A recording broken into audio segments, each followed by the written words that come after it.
Matt McKinley guilty at age 5 of predictive programming. Look at that. Constructing, it's either the Burj Khalifa in Dubai or it's probably the One World Trade Center. it's the One World Center it's predictive programming. I remember when the Men in Black came in. I'm remembering this day in the Montessori school. Somebody say, Matt, that ain't nothing but stable diffusion. With this era of these types of graphics and DALL-E and this shit, I can't prove it to you. I guess I could. You can go out to the microfiche. Do they still have that shit in the library? Whatever the local papers would be around King of Prussia, Pennsylvania. It says, pride and disbelief spark Matthew McKinley's face as he balances another block on the Burj Khalifa Tower in Dubai at the Montessori School in Gulf Mills. Look at those pants I'm wearing. That didn't leave a lasting scar. My mom put me in clown pants. My mother's like, Matt, how come you don't have a wife and family? My friend Susan, they've given her grandchildren. My friend Allison has 3 grandchildren. You've given me nothing. No wife, no family. I'll never have grandchildren. Mom, look at the pants you put me in. No wonder I could never talk to girls, and I'm not going to investigate other lifestyles. They don't produce children either. And we'll read the caption before getting a little bit more serious, talking about predictive programming in general, things like that. I'll tell you about when the Men in Black came into the Montessori school. I remember now. It says, quote, self-confidence comes from success found in choices within a framework. Promoting self-confidence at this Montessori school? This Montessori school produced a man, me, who's afraid to literally leave the house and go to the Target. Now, I got to be careful when I say this sort of thing because as a joke, the last video, a litmus test, whatever that is. I guess my jokes are so bad, people don't know I'm kidding. So I can present an entire overview and breakdown as to how the U.S. financial system is a gigantic fraud from A to Z, and somebody thinks I really don't know what a litmus test is. When I say whatever that is, I really need to be enlightened. Oh, my God. Okay, Matt, before the other discussions, we need to know, did you crash the tower down? Did you just leave it there? Did you like looking at it, or did you build it just to crash it down? That would be more channeling, Matt. That would be more. I have no idea. I don't know if I did this every day. I don't know if I did this once when the photographer from a newspaper's coming back to me, the Times Herald, which is, I think, Norristown and King of Prussia, Pennsylvania. It might have been the Times Herald. I don't know. Is anybody... There's probably some trolls that are going to go to the microfiche. Probably. I don't know if I crashed you down or whatever, if I was channeling... if I was channeling anything. If anything, Matt, again, you were channeling the ugly-ass Burj Khalifa. I should send him this picture. They should put me up in their damn penthouse of Burj Khalifa for free, because I channeled the damn design right here before the damn architect had any idea what they were doing in Dubai. All right, let's talk about some other things. Every other video, I get a comment now. What is not milk? Got milk? Not milk? It's not milk. That's Clinton. Let me do 1 minute or less, guys. It is Clinton backwards. The thing here that hangs in the shadows didn't deserve a cool name, like Lochnar. That's really cool. The Lochnar. This is a drawing of Melvin P. and Bezos. You know who they are. Bill and Bezos. I don't even know his name. I call him Bezos. Jeff. Okay. Oh my gosh. I couldn't even remember his name. I called him Bezos so many times. If you can point at the bad guys on TV, like Santa Claus, Schwab, they're not the final bad guys. The final bad guy is not milk. It's something that can't be seen. It's something that hangs in the shadows. How the minions serve it, or why they serve it, or how they're controlled by it, or how they're influenced, we don't really know. We could do a whole video on that because there are new theories about basically like a hive mind type theories are coming into play, and who directs the hive mind. So it's something that can never be pointed at, but there is something here. It's very similar to a Christian's Satan, but I call it not milk, and we have differences. But that's what it is. It's not milk, and if it's a bad guy on TV, that's not the final bad guy, even if they themselves don't realize the role that they're playing, and most don't.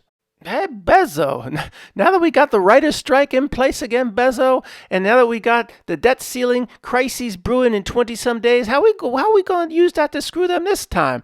Oh, somebody pointed out to me, Matt, guess what was right before 2008? Another writer's strike, just like they have now. We live in a gigantic script of some kind, and these elements in the script repeat I don't know why they have to repeat. I don't know if it's a limited processing power and the reality's illusion. I don't know, but they do. Now, does that mean for sure because there was a writer's strike? No, I'm not.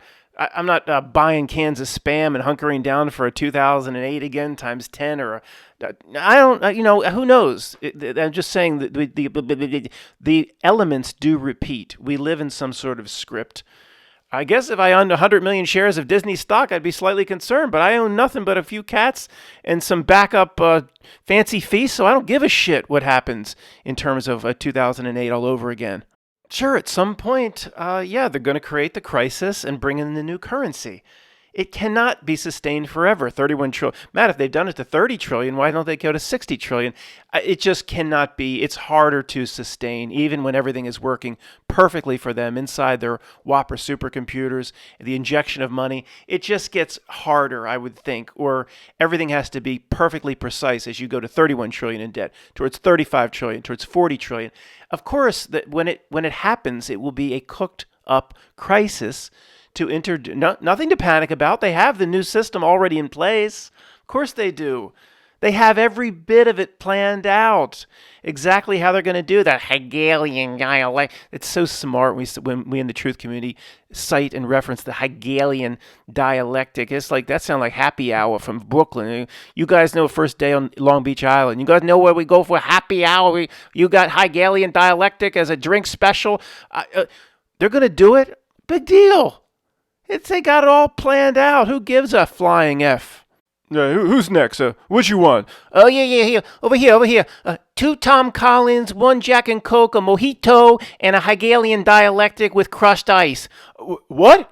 What was that last? A Hegelian dialectic with crushed ice. What's wrong with you? You never heard of that?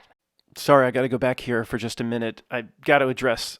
I know this is going to come. Matt, do you believe you were channeling something? No.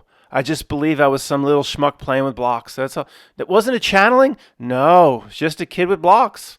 That's all. What about predictive programming? Do you think there was any way that you... No, I don't. I just think sometimes a cigar is just a cigar.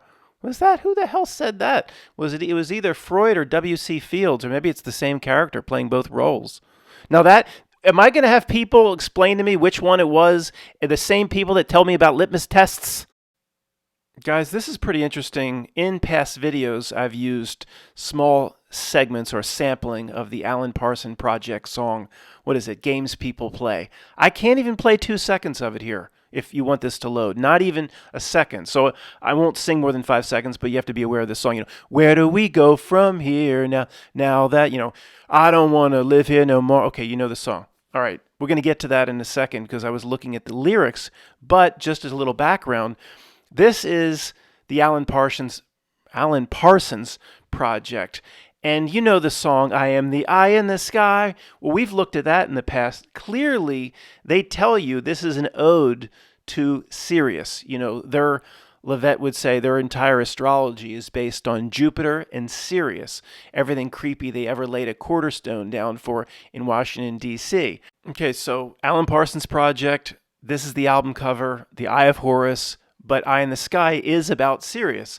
So, hey, it's past my pay grade, but Alan Parsons Project is telling me or relating the Eye of Horus to Sirius. Do I care or why or how? Or no, I don't. I'm just transitioning into the next point.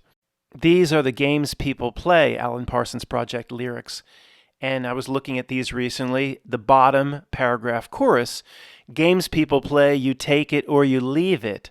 Things that they say aren't all right. And a lot of times I will look at other sources for lyrics because there are differences in many things. So I go to another source and here's what it says. It's the same segment but from another source that tells you about lyrics. The entry, where do we go from here? But drop down to the chorus. Games people play, you take it or you leave it. Things that they say, honor bright. Honor, Honor, bright. Oh no, that's gotta be serious. Honor bright, honor the brightest star in the sky. It's endless, guys. This shit is endless. And here's one more source for lyrics.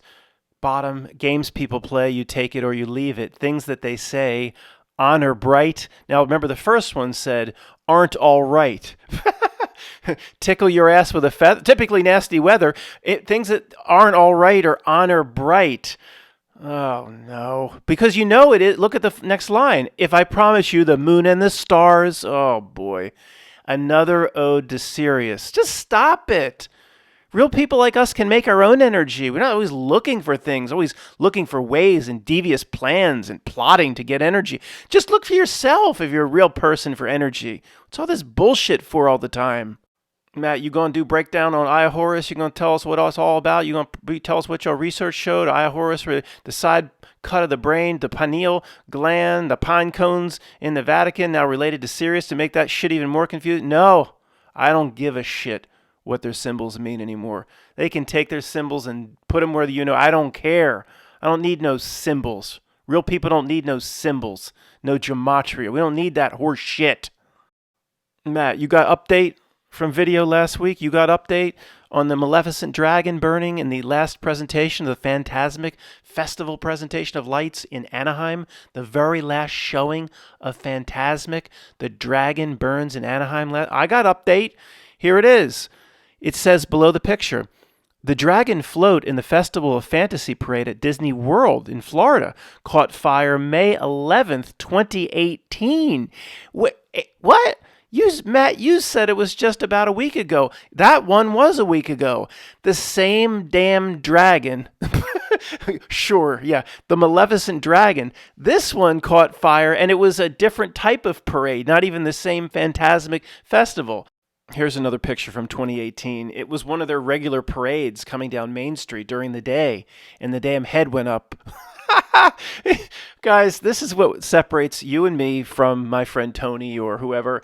I mean, there's no possible way this is a coincidence. But the one last week looked like a gigantic planned ritual. Of course, it's just obvious. There's no fire crew on hand to put it out. It has flammable materials that just shouldn't be in the dragon itself. It did not even breathe fire.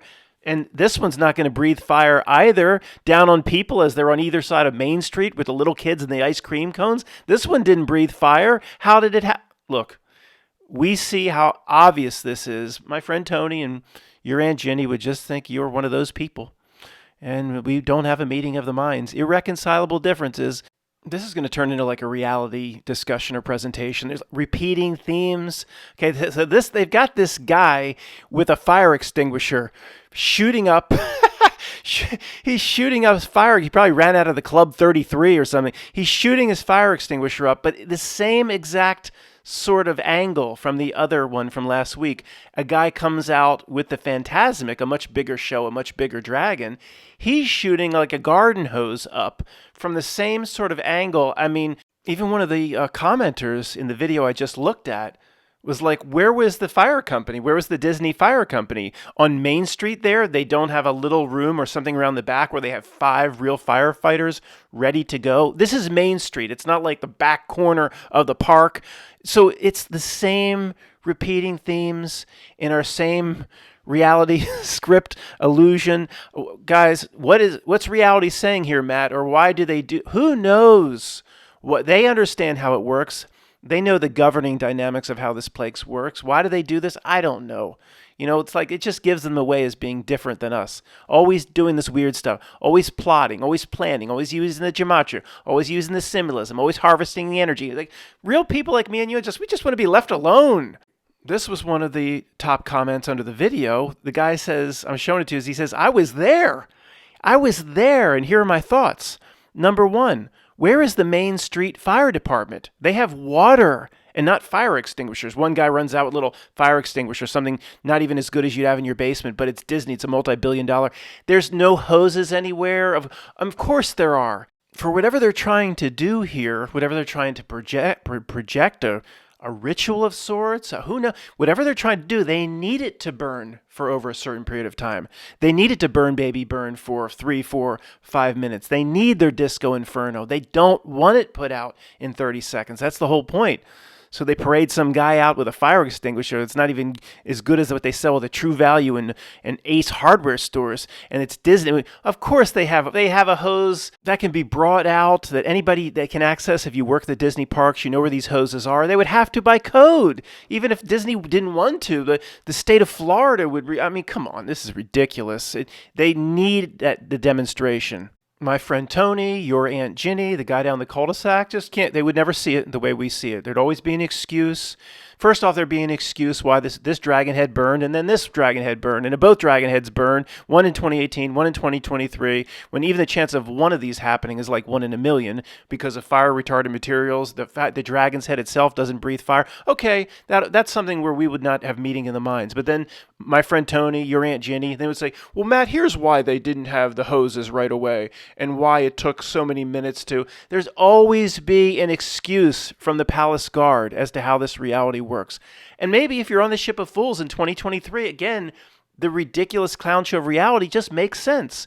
We still operate from an old reality where common sense actually had merit. This is the main theory on how the ship of fools works. Ship of fools, it's like the Mandela effect, fluid reality, things change. There are new standards of common sense for those still in the ship of fools. It's a reality change, it's a change in the individuals themselves. There are new levels of what's considered ludicrous versus serious. We're not that serious. We're rooted into something else. We dove off the back. It is like the Mandela effect because we find ourselves in a situation where there are like new standards of common sense. I mean, it is a fluid reality. It's not just Kit Kat dashes and you're going to need a bigger boat. There are new standards that we just are not jiving with. This is why everybody thinks we're crazy. We think they're crazy. We always go, oh, it's mind control. And it's not. It's just reality moves on and we're not moving along with the shift. With the ship. We're not moving with the ship. It's going to get stranger. A few people sent this to me. The bottom says, student eats $120,000 piece of art because he was hungry. Student eats $120,000 piece of art because he was hungry. And people are like, where's the art? You see a banana taped to a wall? That must be really expensive duct tape, maybe blessed by King George I. No, that's duct tape from a hardware store. There's a piece of duct tape taping up a banana. And look, guys, this is a litmus test, whatever that is.